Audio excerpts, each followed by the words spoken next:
सवाल बहुत बड़े हैं और वक्त बहुत कम। क्या अमेरिका परमाणु समझौते की मेज को छोड़कर अब सीधे जंग के मैदान में उतरने वाला है?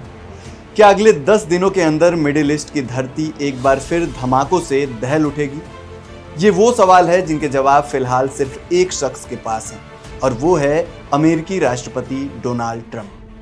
पिछले कुछ दिनों से ट्रंप ने ईरान को लेकर जो तेवर अपनाए हैं, उससे पूरी दुनिया की सांसें थमी हुई हैं। ट्रंप ने साफ चेतावनी दी है कि अगर अगले 10 दिन से 15 दिनों में परमाणु समझौते पर बात नहीं बनी तो वो सैन्य एक्शन का फैसला लेंगे। लेकिन सवाल ये है कि अगर ट्रंप हमला करते हैं तो उनका अल्टीमेट टारगेट क्या होगा?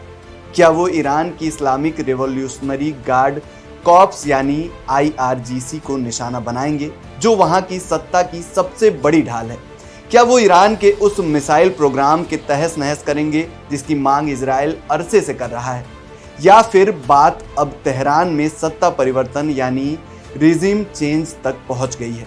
ईरान ने भी अपनी तरफ से साफ कर दिया है कि अगर एक भी गोली चली तो उसका बदला इतना भयानक होगा जिसे अमेरिका और उसके साथी देश नहीं संभाल पाएंगे। न्यूज़ वेबसाइट एक्सियोस के मुताबिक अमेरिकी सैन्य अधिकारियों ने राष्ट्रपति ट्रंप के सामने कई खतरनाक सैन्य विकल्प रखे हैं।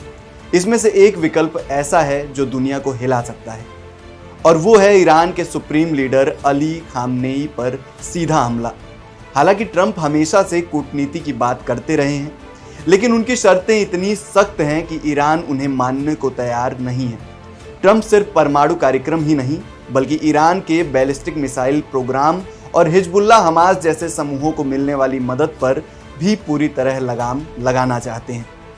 ओमान और स्विट्जरलैंड में 2 बार की बैकडोर बातचीत नाकाम हो चुकी है।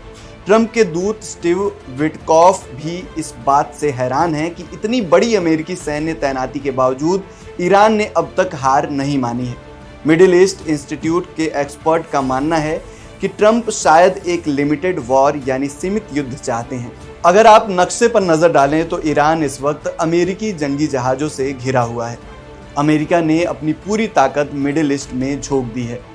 13 बड़े युद्धपोत इस वक्त समंदर की लहरों पर तैनात हैं, जिसमें aircraft carrier USS Abraham Lincoln और कई घातक डिस्ट्रॉयर्स शामिल हैं।